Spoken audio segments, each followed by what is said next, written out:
Assalamualaikum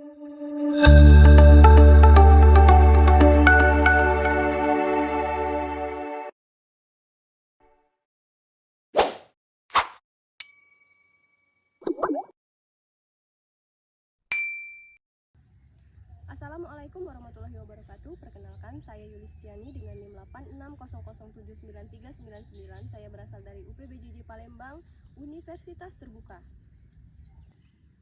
Di sini saya akan meneliti pada praktikum IPA di SD Modul 1 Makhluk Hidup pada praktikum kedua, yaitu simbiosis. Sebagaimana yang kita ketahui, simbiosis merupakan satu hubungan interaksi antar satu makhluk hidup dengan makhluk hidup lainnya yang saling berinteraksi. Simbiosis itu sendiri terdiri dari parasitisme, komensalisme, dan mutualisme. Tujuan pengamatan pertama, untuk mengidentifikasi simbiosis parasitisme di lingkungan sekitar. Kedua, untuk mengidentifikasi simbiosis komensalisme di lingkungan sekitar. Ketiga, untuk mengidentifikasi simbiosis mutualisme di lingkungan sekitar.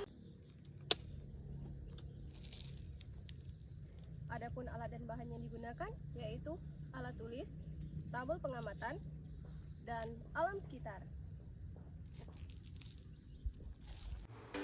Pertama, simbiosis parasitisme.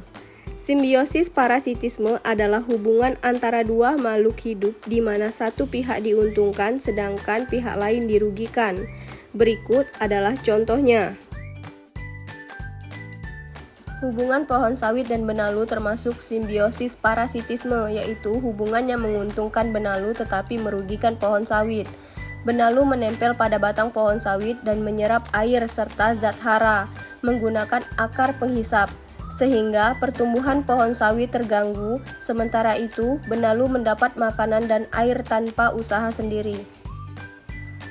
Kutu putih dan pohon pepaya termasuk hubungan parasitisme, karena akan menguntungkan kutu putih tetapi merugikan pohon pepaya. Kutu putih hidup menempel pada batang, daun, dan buah pepaya. Ia menghisap cairan makanan atau getah dari jaringan tanaman tersebut. Akibatnya, pohon pepaya kehilangan banyak nutrisi sehingga daunnya bisa menguning dan layu, bahkan pertumbuhannya bisa terhambat. Namun, kutu putih diuntungkan karena mendapatkan makanan dan tempat hidup yang aman di pohon pepaya. Hubungan antara keong dan tanaman padi termasuk hubungan parasitisme. Keong sering hidup di sawah dan memakan batang muda atau daun padi yang masih lembut. Akibatnya tanaman padi menjadi rusak, pertumbuhannya terhambat, bahkan bisa mati jika diserang keong sangat banyak. Namun, keong diuntungkan karena mendapat makanan dan tempat hidup yang sesuai, yaitu di sawah yang lembab dan berlumpur. Hubungan antara nyamuk dan manusia termasuk hubungan parasitisme. Nyamuk menghisap darah manusia untuk mendapatkan protein yang dibutuhkan dalam pematangan telurnya. Saat menghisap darah, nyamuk sering meninggalkan rasa gatal, bentol, atau iritasi pada kulit manusia. Sementara itu, manusia dirugikan karena kehilangan darah dan bisa terkena penyakit yang dibawa oleh nyamuk. Hubungan antara ulat gulung dan pohon pisang termasuk hubungan parasitisme.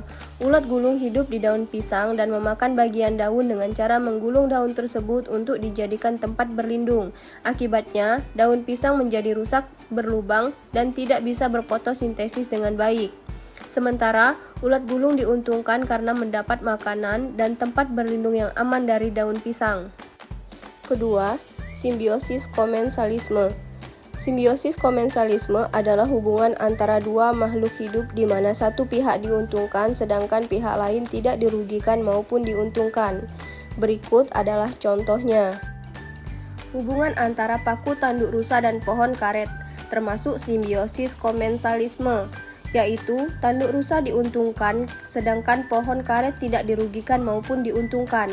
Paku tanduk rusa menempel pada batang pohon karet untuk mendapatkan tempat tumbuh dan cahaya matahari, tetapi tidak mengambil air atau nutrisi dari pohon karet. Hubungan antara laba-laba dan pohon duku termasuk hubungan komensalisme, karena pada hubungan ini menguntungkan laba-laba tapi tidak merugikan maupun menguntungkan pohon duku. Laba-laba membuat jaringan di cabang atau dahan pohon duku untuk menangkap serangga sebagai makanan dan melindungi diri dari bahaya. Pohon duku hanya menjadi tempat menempel jaring laba-laba tanpa mengalami kerusakan atau kehilangan nutrisi. Hubungan antara akar rambat dan pohon karet termasuk simbiosis komensalisme, yaitu akar rambat diuntungkan sedangkan pohon karet tidak dirugikan maupun diuntungkan. Akar rambat menempel dan melilit pada batang pohon karet untuk mendapatkan tempat tumbuh dan cahaya matahari agar bisa melakukan fotosintesis dengan baik. Namun, tidak mengambil air ataupun zat hara pada pohon karet, hanya menggunakan batang sebagai penopang agar bisa tumbuh lebih tinggi. Hubungan antara tanaman sirih dan pohon jeruk nipis, termasuk hubungan simbiosis komensalisme. Hubungan ini menguntungkan tanaman sirih tetapi tidak merugikan maupun menguntungkan pada pohon jeruk nipis. Tanaman sirih tumbuh merambat pada batang pohon jeruk nipis untuk mendapatkan tempat tumbuh dan cahaya matahari agar bisa berfotosintesis dengan baik. Akar sirih hanya menempel pada batang jeruk nipis sebagai penopang, bukan untuk menyerap air atau zat hara dari pohon tersebut. Hubungan antara monyet dan pohon karet termasuk dalam hubungan simbiosis komensalisme.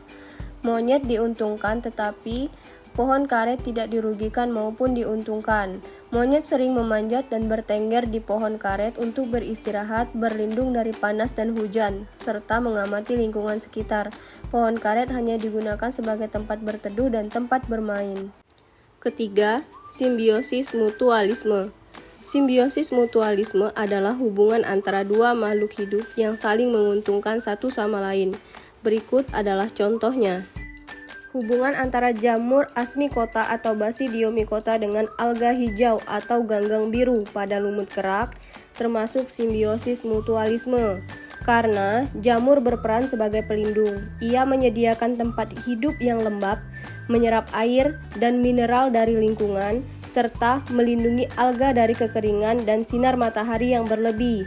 Sementara itu, alga berperan sebagai penghasil makanan, karena mampu melakukan fotosintesis untuk menghasilkan zat makanan yang juga digunakan oleh jamur. Hubungan antara cacing tanah dan tunas jahe termasuk simbiosis mutualisme karena cacing tanah membantu menyuburkan tanah dan memperlancar pertumbuhan jahe, sedangkan jahe menyediakan bahan organik yang menjadi makanan bagi cacing tanah. Hubungan antara itik dengan manusia termasuk simbiosis mutualisme karena saling menguntungkan.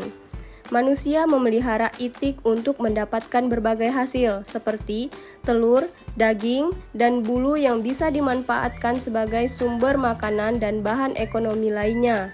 Kotoran itik dapat digunakan sebagai pupuk organik yang menyuburkan tanaman. Sebaliknya, itik mendapat manfaat dari manusia karena manusia memberi makanan, tempat tinggal, kandang, dan perlindungan dari predator. Hubungan antara semut merah dan pohon cabai termasuk simbiosis mutualisme. Semut merah melindungi pohon cabai dari hama.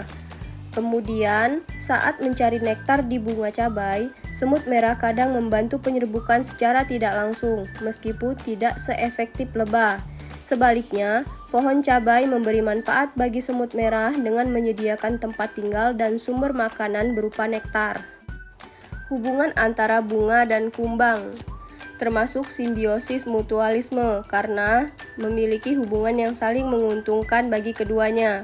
Bunga mendapatkan bantuan penyerbukan dari kumbang dan kumbang mendapatkan makanan berupa nektar atau cairan manis dan serbuk sari dari bunga tersebut.